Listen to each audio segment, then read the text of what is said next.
ia trobe Rijkswet, uma lei que também passa do parlamento de Holanda, e nós como parlamento lo hai a oportunidade de expressar-nos mais riba o conteúdo da lei também. Então, assim, a estrutura está hincada em outro, e maneira bisa, é também dus nós não também aí para o para é também para mim Raad van State, o Raad van State caba, é também governo back, o governo caba é entregue na Tweede Kamer, e ori é também oficialmente openbaar cultura gente tá aí, dus nota que onde mei diretamente parlamento de Aruba também tá aí para tirar vista de gente, dus é um processo caminho legal para cá. Bom, nós estamos dando contesta, mas manda carta é Jabierne,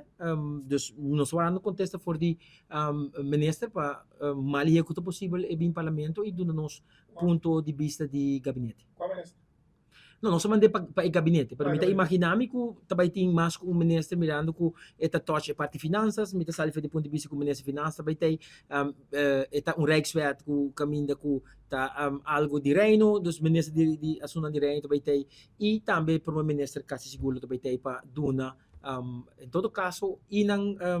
lagamos bisa e comitiva que não também para do parlamento toda a informação que o parlamento minister haya para o tema aqui e